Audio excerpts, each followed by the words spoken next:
Hello students of class 9th। अब हम लोग रशियन रेवोल्यूशन के पार्ट नंबर 4 पे चलेंगे। आप लोगों के हम लोगों ने पार्ट नंबर 1 to 3 तक रशियन रेवोल्यूशन का बैकग्राउंड पढ़ा था कि रशियन रेवोल्यूशन का बैकग्राउंड क्या है ना। उसमें वो वर्कर्स के लिए हुआ, फिर हमने इसमें ये चीज़ें पढ़ी थी कैसे सोशलिज्म यूरोप में आया, इंडस्ट्रियल सोसाइटी की हालत उस टाइम क्या थी, लिबरल रेडिकल कंजर्वेटिव्स हम लोगों ने पढ़े थे। अब हम लोग आगे आएंगे रशियन रेवोल्यूशन में। तो आप लोगों के हेडिंग डालेंगे the Russian empire in 1914, the Russian empire in 1914। ठीक है, तो 1914 के समय यानी कि फर्स्ट वर्ल्ड वॉर का समय है ये, और रशिया का रेवोल्यूशन होने वाला है कुछ टाइम बाद, कुछ सालों बाद। तो उस समय पे रशियन एम्पायर किन से मिलके बना था और उस पर कौन रूल कर रहा था, तो लिखेंगे इसमें आप लोग। और आप लोग पेज नंबर आ जाएंगे 30 पे, इसमें है ना heading the Russian empire in 1914, जो पार्ट 2 है रशियन रेवोल्यूशन का, उसमें हेडिंग है 2.1 द रशियन एम्पायर इन 1914। इसमें लिखेंगे in 1914 tsar Nicholas II ruled Russia and its empire. In 1914 tsar Nicholas II ruled Russia and its empire. तो Russia के empire पे कौन बैठा है? सार निकोलस। स्पेलिंग क्या है? टी साइलेंट है, सार निकोलस। याद रखना आपको, ये रशिया का राजा है इस समय पे। ठीक है, सार निकोलस II ये रशिया और उसके एम्पायर को रूल कर रहा है। ठीक है, अब एम्पायर जैसे वहाँ पे लुइस 16 था, है ना, फ्रेंच रेवोल्यूशन के समय लुइस 16, तो यहाँ पे सार निकोलस राजा है। ठीक है, अब इसका एम्पायर क्या, तो उसमें लिखेंगे besides the territory around Moscow, besides the territory around Moscow. देखिए आपको पेज नंबर 30 पे सबकी स्पेलिंग्स मिलेगी।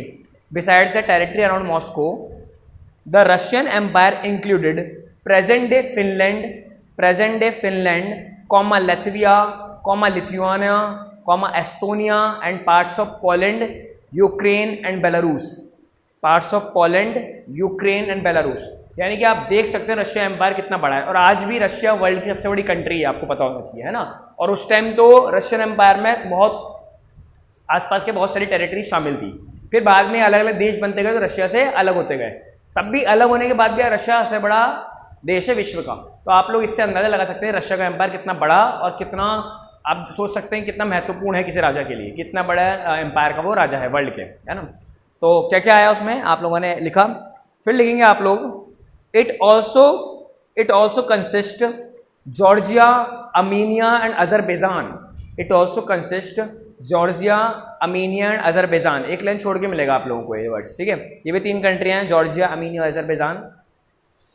आपने बड़ा राजा कौन था, उसका साम्राज्य कितना बड़ा था। फिर लिखेंगे कौन सा रिलीजन रशिया में चलता था, कौन सा धर्म सबसे ज्यादा था रशिया में।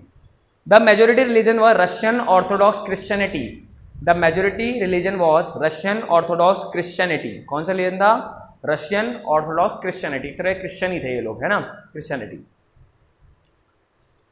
The empire also includes Catholic, Protestants, Muslims and Buddhist.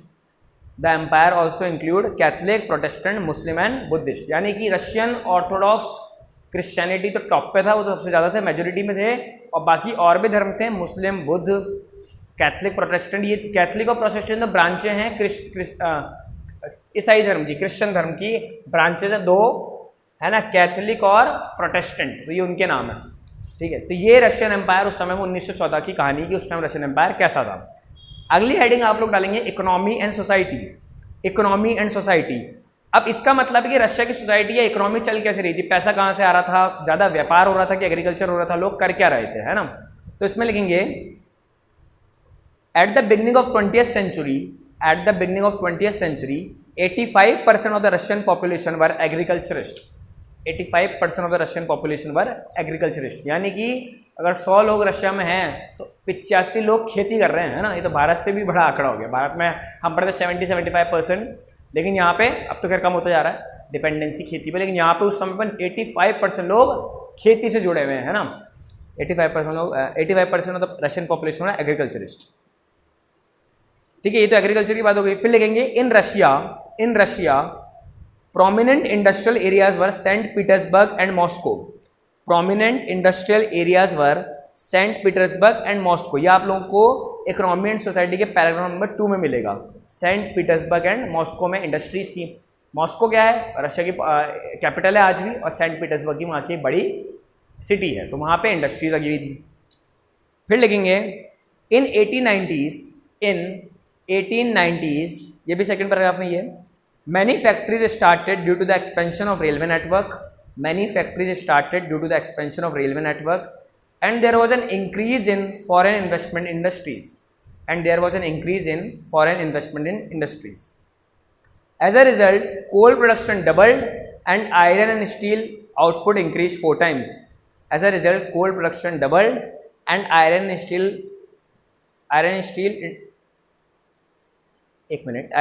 output increased 4 times. ये आपके बुक में क्वाड्रप्ट लिख रहा है, क्वाड्रप्ट का मतलब 4 गुना बढ़ना, और डबल तो आप समझते हैं 2 का 4 होना है ना. यानी कि देखिए बात क्या है कि उस समय पे भयंकर इंडस्ट्रियलाइजेशन हुआ, फैक्ट्रीज खुल रही थी, नई नई लोग मार्केट तक पहुंच रहे थे, इस वजह से रेलवे लाइन बिछ रही थी, और इस इंडस्ट्रियलाइजेशन की वजह से कोल और आयरन स्टील की मात्रा में प्रोडक्शन में बहुत भारी उछाल आया. कोल तो 2 गुना हो गया और आयरन स्टील 4 गुना हो गया, है ना. और ये तो बेसिक हैं आप लोगों के एक इकोनॉमी को चलाने के लिए.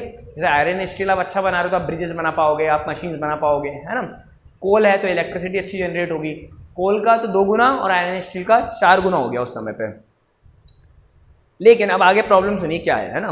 मोस्ट इंडस्ट्रीज वर प्राइवेटली ओन्ड, मोस्ट इंडस्ट्रीज वर प्राइवेटली ओन्ड. ये जितनी भी इंडस्ट्रीज थी इसमें कौन है इसके मालिक? प्राइवेट एंटरप्राइज है, सरकारी इंडस्ट्रीज नहीं है.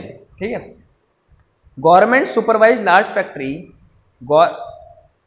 नहीं इसमें लिखिए सही, most of the industry were privately owned. फिर लिखेंगे इन craft units and small workshops, in craft units and small workshops, the working hours were sometimes 15 hours.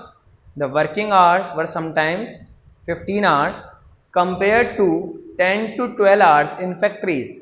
Compared to 10 to 12 hours in factories. Paragraph number 3 में ये line आपको मिल जाएगी.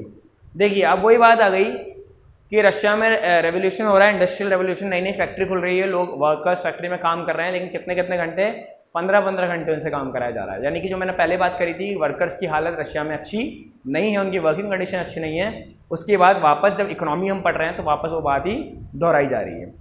ठीक है. फिर आगे हम लोग पढ़ेंगे सिचुएशन ऑफ वर्कर्स. यहाँ तक ये अभी हो गया, इसी में चलेंगे इकोनॉमी एंड सोसाइटी में अभी, और सिचुएशन ऑफ वर्कर्स पाएंगे पार्ट नंबर 5 में, उसको कंटिन्यू करते हैं. Thank you.